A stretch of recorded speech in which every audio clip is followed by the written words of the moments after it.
Welcome to the Four Fires Podcast, where we talk about winning in all four of the essential areas of life.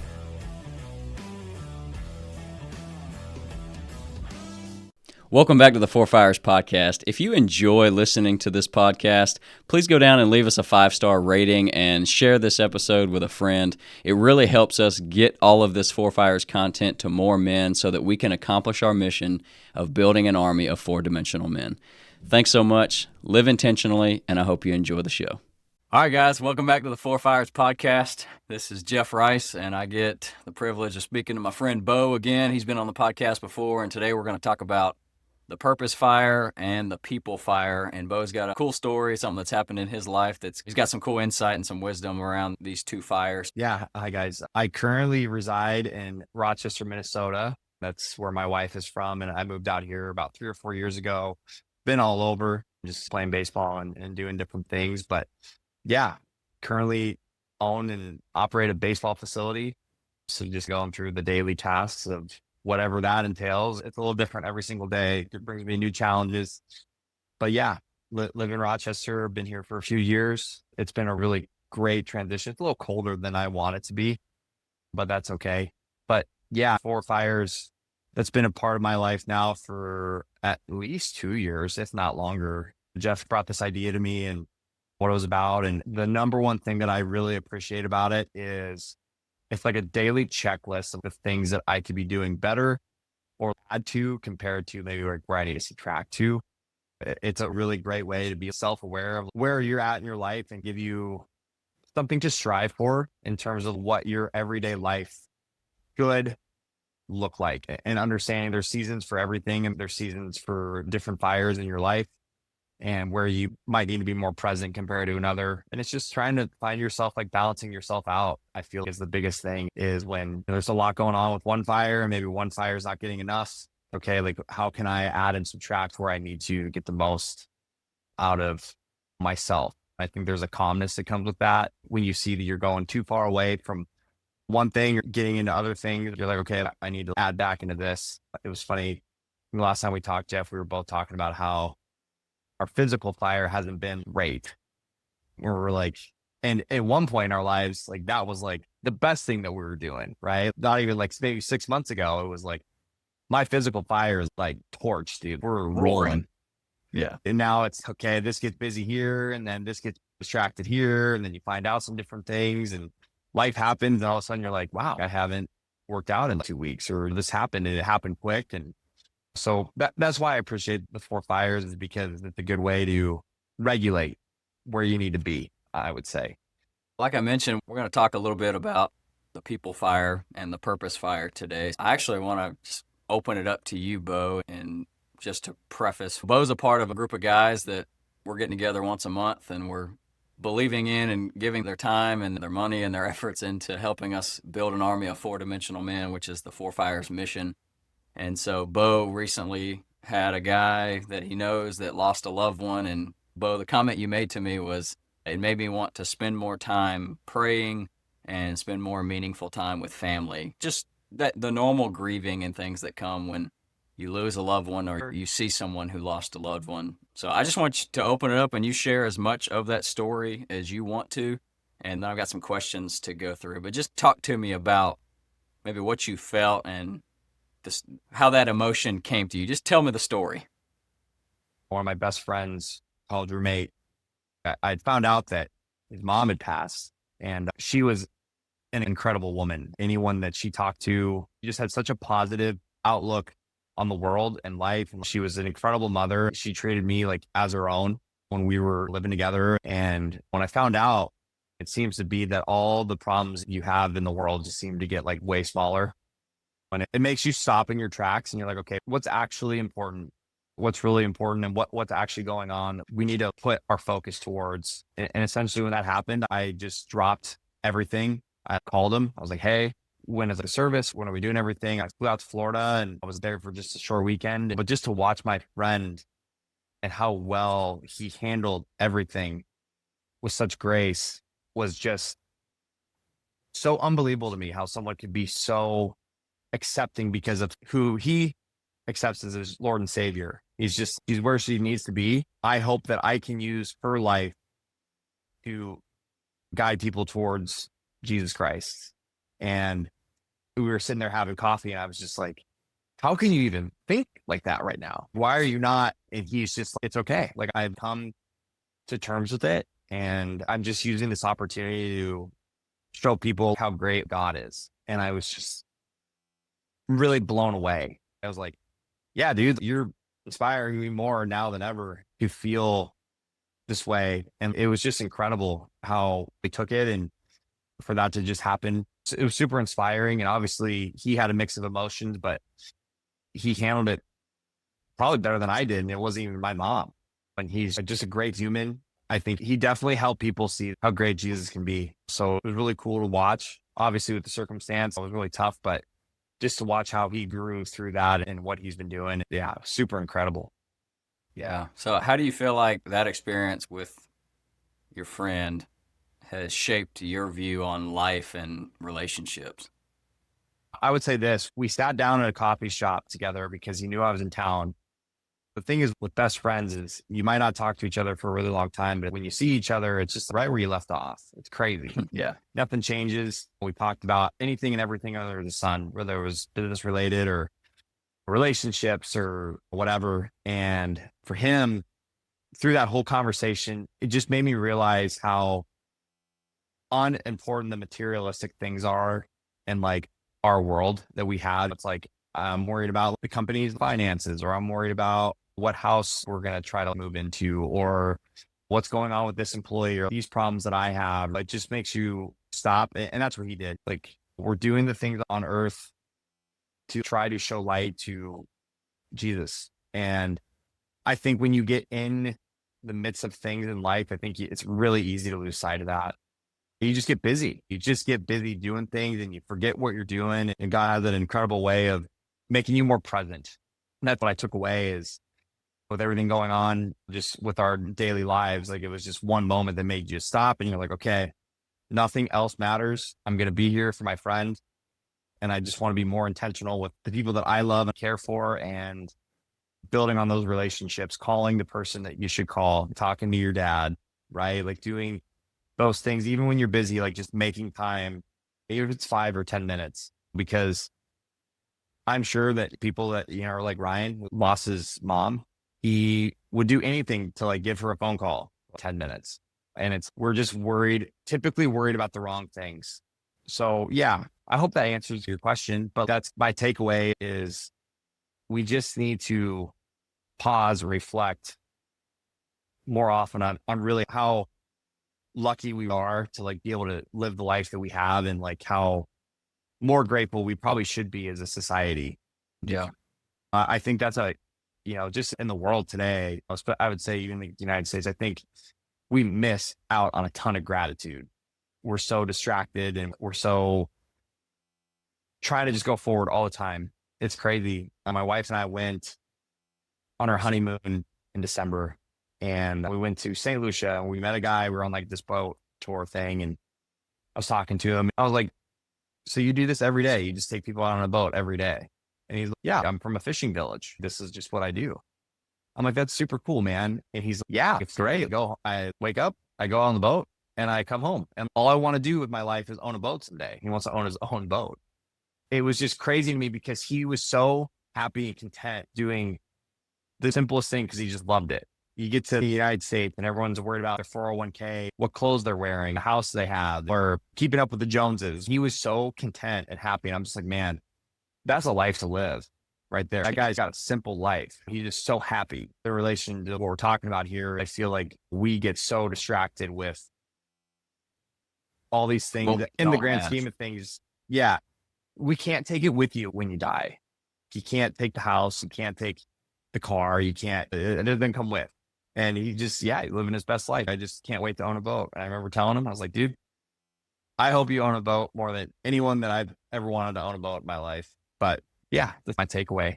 I hope you're enjoying this episode of the Four Fires podcast, but I want to take just a second to tell you about the next Four Fires tribe gathering that's happening near LaGrange, Georgia. Throughout the year, the Four Fires does different events to bring people together, allow them to meet each other, and to be able to share the Four Fires with more men. So the purpose for this event is to have a good time, hear some stories, meet some guys that are living a four-dimensional life, or introduce guys to the Four Fires. We're going to eat great food, play some fun games, and light a bonfire at the end of the night. And who doesn't like a good bonfire? So if you live within a few hours of LaGrange, Georgia, I really encourage you to visit our website, click on the events tab, and go read all the details and RSVP for the Four Fires Tribe Gathering coming up on May 17th. I hope to see you there.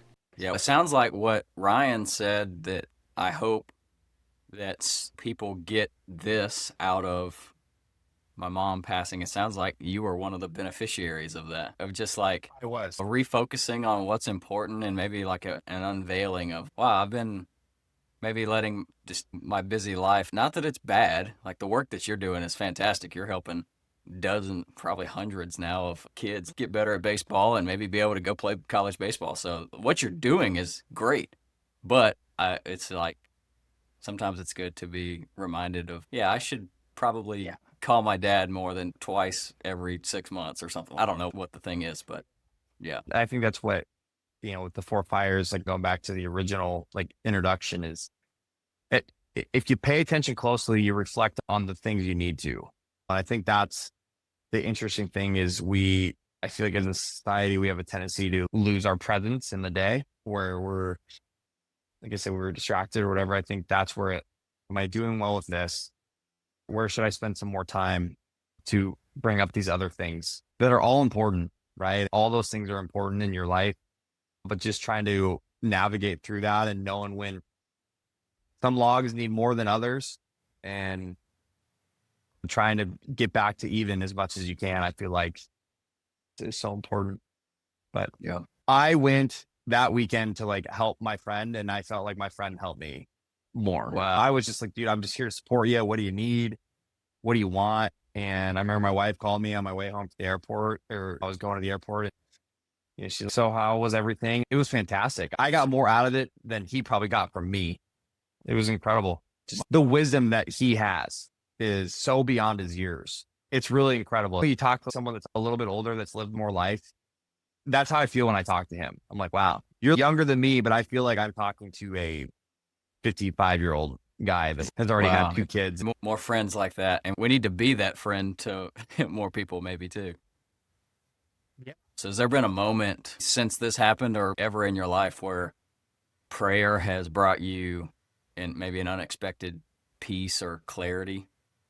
Yes. Like life always ends up okay. Like no matter what you're going through, I look back, and I'm sure you do this too. Like we're super stressed about something right in our life. And you look back and you're like, dude, that wasn't even that bad. Like you stress and you're stressing about this, and a week goes by and you're like, I don't even know why I was so stressed. It's okay. Because all those things that you're probably stressed about, like in the grand scheme of things, don't matter.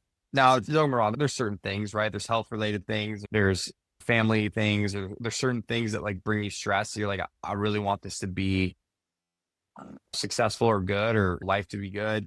But I've just found that the things that are like the materialistic things that you stressed about, it works itself out. That's just what I found. The best things that I pray about, I should say, is not necessarily like certain like things or whatever, but I feel like the challenges that like come my way when I do go into prayer, like they do get answered, maybe not in the way that I thought it would be. But I think that's okay, because I think it's, like I need to learn how to do this through this way and not the way that maybe I want it to be. When I get stressed, it's because I'm trying to do a certain thing a certain way, and it might just not be the time for it to be like quote unquote like my way. So I had a conversation with a kind of a lifelong friend of mine. It was February of 2024. And I was talking to him, and we were talking about God and having a relationship with Jesus. And he was struggling with it all. And we'd grown up together in the church. That's how we knew each other. Grew up in the youth group. And so I was like, all right, man, let's talk about this, because You and I grew up in the church together, and Sure. we both have a relationship with God. And I'm sad that you're having these struggles with God and prayer, and you're like, is it even real? And he was just struggling with it. I was like, let's talk about it. And he said to me, he said, do you ever just feel like you're talking to yourself when you pray? And I was like, yeah. I was like, I felt like that before. And there's definitely times in my spiritual journey where it's up and down, where I feel the presence of God and I feel, man, I'm actually having a conversation with God. And there's been other times where I'm like, yeah, I do feel like I'm just sitting here quietly talking to myself. So my question is, have you ever struggled with feeling like your prayers were unheard or that you were talking to yourself? And then how have you up until this point navigated that? Great question. When you pray like in fear or stress, it's typically not great because you're panicked, right? I feel like that's where I don't want to say it's not genuine, but I want an outcome, right? Essentially, when you're like panicked, right? If someone was getting rushed to the hospital and you're like, I need you to live, and you're praying for whatever, I feel like sometimes that's where it's harder. I find that when you don't pray for outcome and you almost pray for a process, it's more heard, I guess, because you're like, okay, I want you to give me the tools to be more gracious, or I want something to help me with what I want as a result, but it's process driven. But yeah, you know what? There's been times where I'm super down or not feeling it. I'm like, yeah, praying is the last thing I want to do right now. I don't want to talk about it. I just want to handle it myself. Right. Like, it's like, I'm just going to take care of what I got to take care of. And I think the more that you let your guard down, I think it's easier. It's kind of like talking to a friend. It's when you go to your friend for advice, but you go to your friend and you're like trying to talk and you're like, dude, I need this and I'm stressing out about this. And you're probably like, I can't help you right now because you're freaking out. There's no advice I'm going to give you that you're going to be able to take with you and see. Where I feel like when you come from a place of peacefulness and calmness, it's okay. I can help you through this in a way. I don't know if that's how you've ever felt. I think it's a really good example. I was coaching a 12U baseball team this weekend in Iowa, and we have this kid on our team, and he is just a little gamer, dude. He's like the youngest on the team, but he's a little gamer. He's 4 foot nothing, not even like 100 pounds, but he is one of my favorite players. And he gets out on the mound and he struggles, right? He gets hit around a little bit. Some things aren't going his way. He doesn't know that he's going to be really good, but he's going to be really good. And he comes out of the game and he's crying, right? He's like all in tears and he's sad because he feels like he let everyone down, right? One thing I try to do as a coach is I'm like, look, you have 1 minute to be upset, right? But then I need you to come back down to earth, right? Because I can't talk to you right now when you're just sobbing in your shirt, essentially. I can't help you. I can't help you learn from this. I think that's my comparison, per se, is like when he was finally like just calm and I could listen to him, we could talk through it. It was really good. And then, of course, he goes and gets a hit and he's all happy and life, how it is being a baseball player. Changes like that. Yeah, it's all changes. It's all good. And our conversation was, he's like, I want to quit baseball. I'm done. This is stupid, whatever. And I was like, okay, then I'll take you out of the game, man. You can't hit, you can't do anything. But I said, you're only being unfair to your team and yourself and your parents that came to watch you, but I'll take you out. And he came to his senses, you know, he goes and he has a mind shift and whatever. But if I would have given him that advice 1 minute before while he was still like deep crying into his t-shirt, he probably been like, yeah, I'm done. I don't want to do this or whatever. It's just being able to give that advice when they're ready to take the advice. And that's, I would use as my thought with like prayer, right? Yeah. If I could like come up with a comparison, it's like, you have to be ready to listen to what like he is trying to give you. Because if you're not ready, it's not going to come your way. At least not in the way that you might think. At least in my experience, when you're asking and you're freaking out, you're like, dude, you're not ready for that. That's great. God's timing is perfect. And a lot of times we look at the book of Matthew, Jesus gives us like the model prayer. And the one line in it is, your will be done. Our Father who art in heaven, hallowed be thy name, thy kingdom come, thy will be done. And then when Jesus is about to go down on the cross, he says, God, please don't make me go. He says, may this cup pass from me, but not my will, but your will be done. So I think maybe that's like part of wisdom of like understanding, like you said, things. Your line was, it seems like things just always work themselves out. So maybe it's like a wisdom of knowing, I know God's going to take care of me. He's going to take care of this. So I'm going to be still. He knows my needs, but I'm going to go and talk to my Heavenly Father. I'm going to ask him for these things, but being wise enough to know that God is not a vending machine. Like you don't just send the prayer up and then the Snickers bar comes out. Great line. It's a great line. It just always seems to work itself out like how it's supposed to for whatever reason. Thank you for tuning in to the Four Fires podcast. I want to take just a second to let you know about one of the resources that the Four Fires tribe offers to help you take control of your life, take ownership, and build some authentic community to become more four-dimensional. It's called the 30-Day Ruck.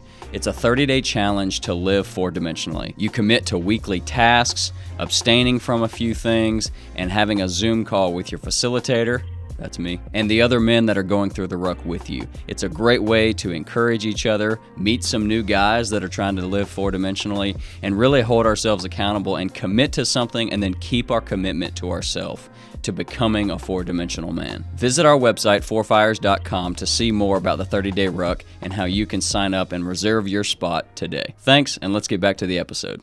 And you look back and you're like, dude, I was so scared of this. I was so in fear of this.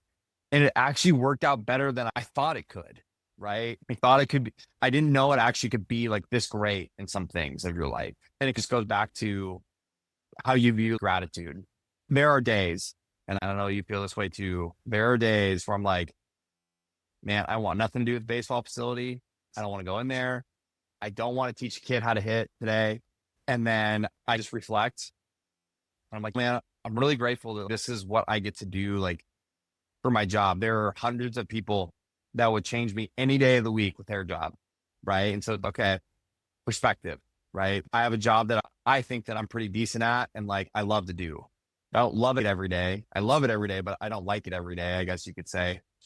But it's okay. I don't know what I would do differently. I'm really glad that it worked itself out. I'm sure even in like your relationships, right? I remember going to a church service one day and there was this older couple and I've loved my wife for 30 years and I've liked her for 15, I think was the quote, right? I've loved her for all 30, but I've only probably liked her for 15 of those years because your spouse makes you upset or whatever. You don't like them all the time. You always love them, but you don't like them all the time. You're like, why did you do it this way? Or like, why didn't you put this away when I asked you to or whatever? But you come back and I go like on these weekend road trips and I'm like gone for my wife for a couple of days. And I'm just like, I am so glad that I get to come home and be with you. Yeah, man, last week, I think it was actually Friday night, I was sitting in the backyard and I was sitting around my fire and I was just hanging out there by myself. I knew that my wife, Rachel, was in the kitchen cooking some dinner for us. I was out there just chilling and I was on my phone and a social media video popped up of a girl that was the sister of a guy I was good friends with, and she passed away at 18 years old from ovarian cancer. And it was a video of her and her dad dancing at her prom. It was just a video of her and her dad dancing, and I know that this girl had passed away, and I immediately, like, my perspective was like, I need to go dance with Rachel right now. I was sitting out here in the backyard just because I was like, I just need to be alone. I just want to sit out here. And again, there's nothing wrong with that. I can do that. But it was just like this moment of perspective. And I immediately got up, went inside, and just started talking with Rachel. I think we like danced and played around or whatever. But it is important and it's good, I think, when we remind ourselves of we're never guaranteed another day. You ever been like mad at like your wife, or not maybe like mad at her, but like maybe like mad at a situation in like your life, right? And then like your wife is like obviously more upset about something else like during that time. And then all of a sudden, like you just forget everything that you were like doing and you're like, what do you need? Does that ever happen to you? That happened to me a couple weekends ago. I don't even remember what I was mad about. That's how little of a deal it was. When I came home, I was like mad about something. And she'd had just a really tough day. And she came over. I was laying on bed came over, she hugged me, and she just was crying. And I'm like, my problems are no longer, there's something else that's more important, right? I have to work through this with her and do these things right now. It's just always interesting how there's certain people or relationships you have that when you're really close with someone, it just seems to be that all the issues that you have will go away. And maybe it's like God's way of saying the problems aren't that big of a deal. It puts little reminders in there, like weekly. He'll be like, yeah, someone's a little more upset, dude. You got to get over yourself. Yeah. I don't know. But it makes you wonder, why are you sad? I'm just having a bad day. Okay. I'm here for you. What do you want from me? What do you need? Yeah. If you ever feel like, So if you can't get past maybe how bad your problems are, and like, I'm not belittling my problems or your problems or anybody else's problems. I know there's really serious and hard stuff that people deal with, but I think a good rule of thumb is if you're feeling like all you can see is what's wrong in your life, go read the book of Job. Job lost all of his kids, all of his livestock, all of his crops, I think, were eaten by locusts. And then he had boils break out on his body. And all of these terrible things happened to Job in a matter of, I think, like the same day.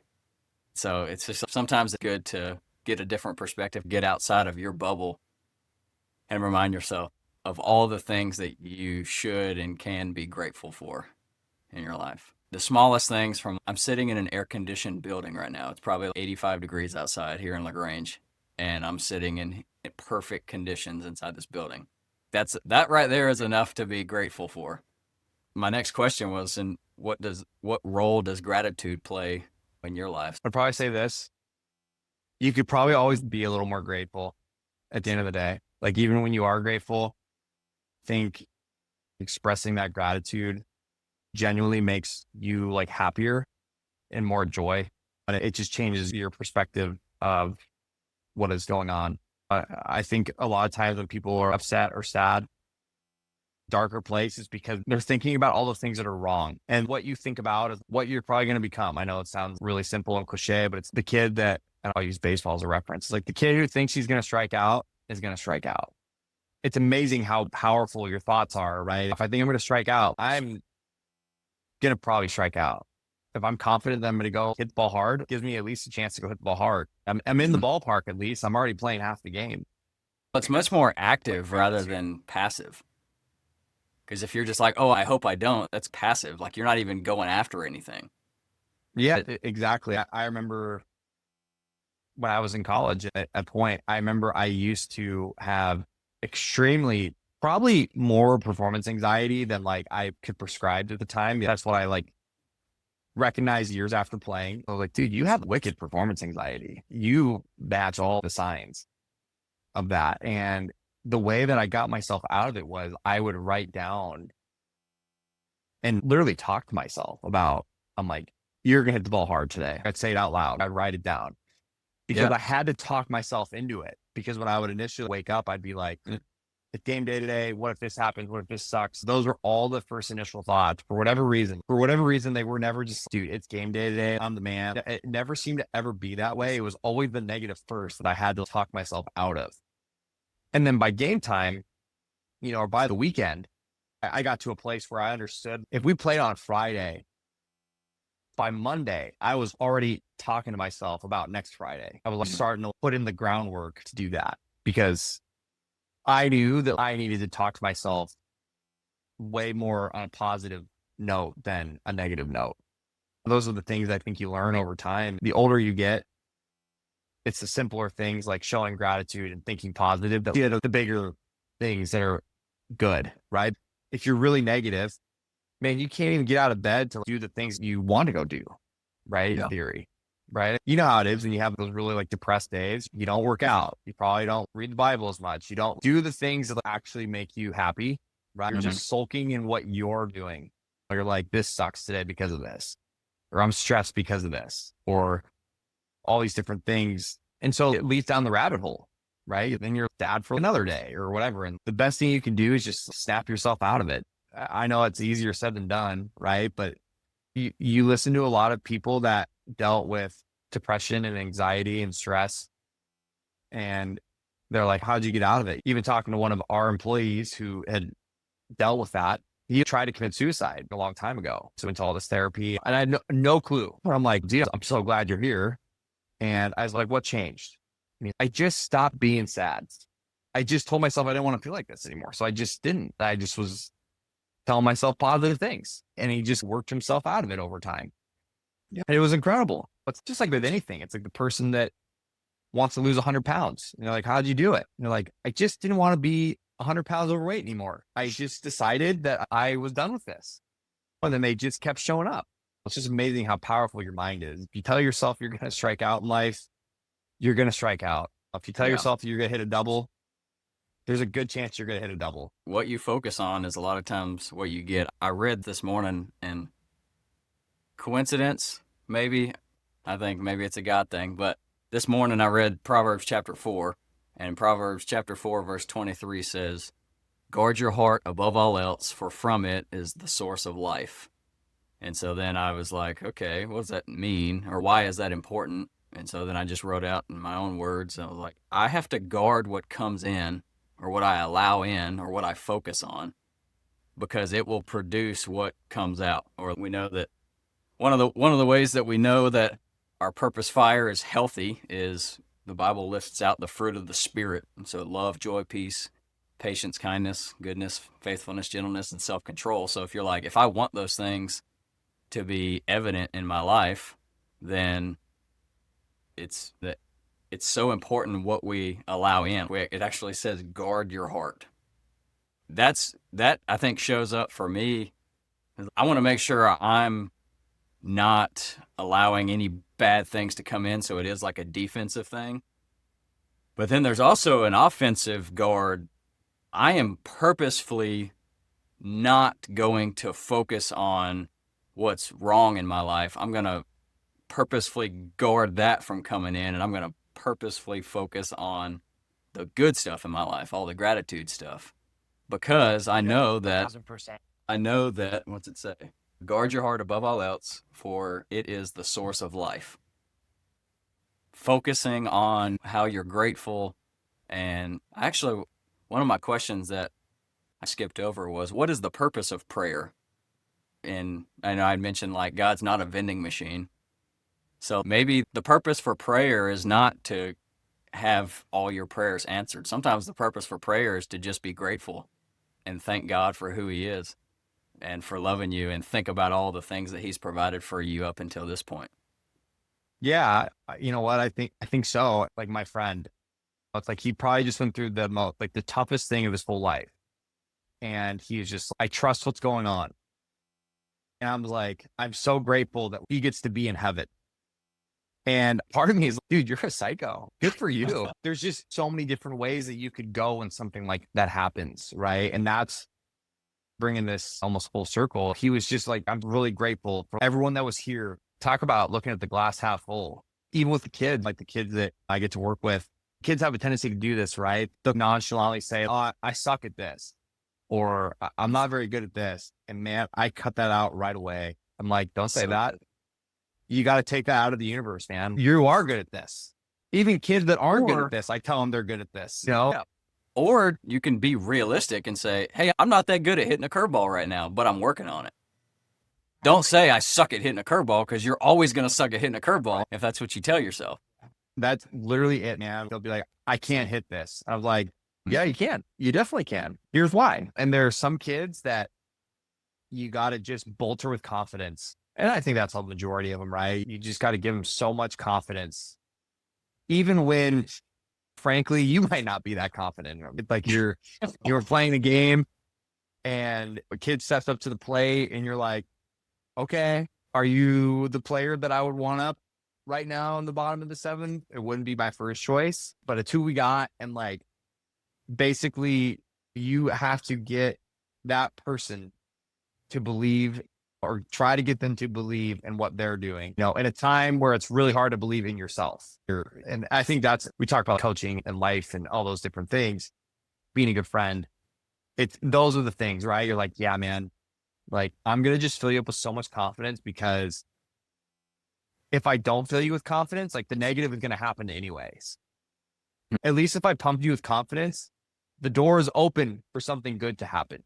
And in a game or life of inches and percentages and little tiny amounts, like, yeah, dude, I'm going to pump you with confidence, even though you might not like be confident, because if I can say the right thing and I can get you to feel the right way, who knows what might happen, right? Mhm. And you might swing and you might hit it and the snowball effect happens, right? You're talking about great leadership. Leadership is influencing someone to do something that they wouldn't otherwise have done. So you're really just talking about leadership. Hey guys, it's Jeff. Thanks for watching this episode of the Four Fires podcast. If you're interested in becoming more four-dimensional, the best way, hands down, for you to do that is to start a Four Fires small group.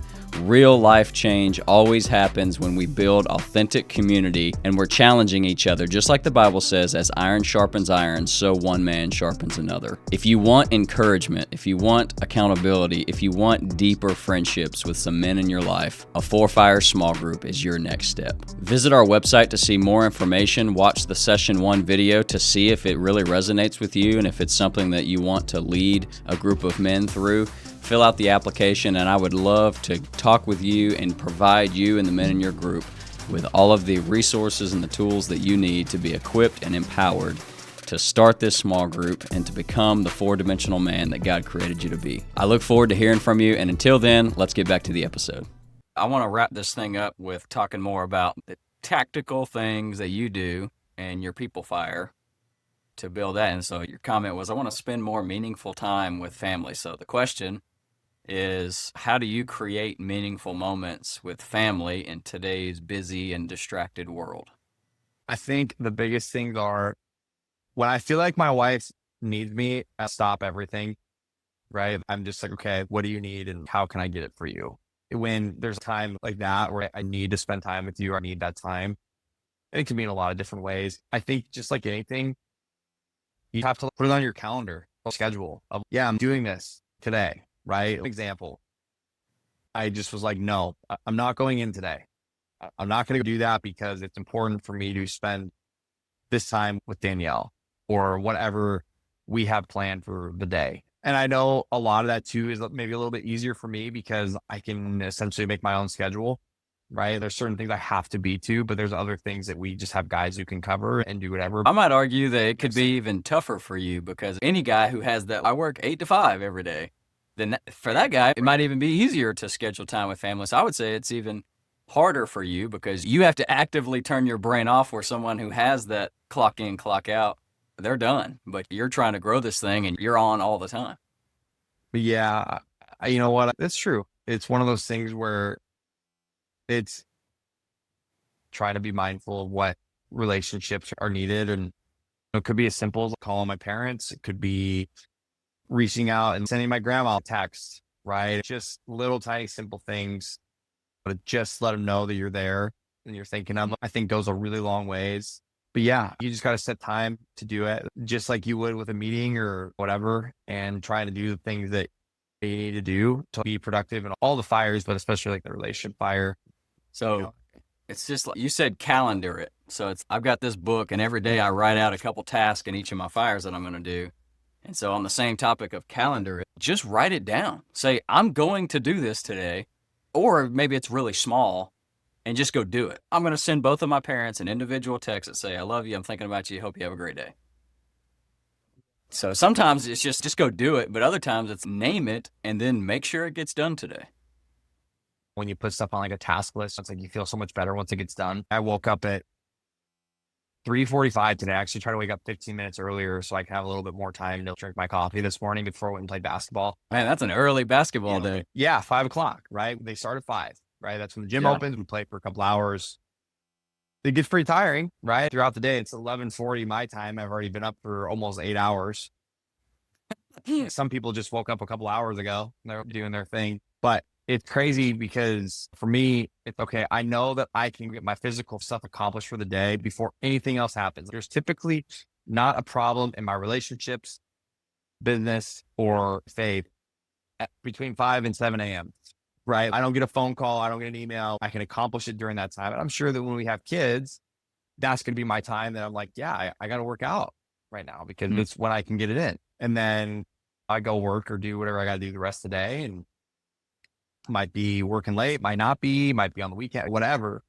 But it's just going back to assigning the times to do the things you need to do and work towards it. And I find that better with everything that we do. It's going to sound terrible. When my wife gives me a list of stuff to do, if she writes it down, I am way more apt to get it done than if she just mentions it in passing, right? She's like, hey, I need you to do this.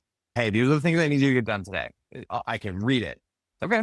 I don't know what it is in my brain. There's probably a study out there that can like tell me why, but it's just, oh, I see it. Like I can do it. Great. Just get it done. Or if you feel like I've experienced this where like maybe there's a list and it's, hey, I can do 1, 2, 3, and 4, but I'm not getting to 5 today.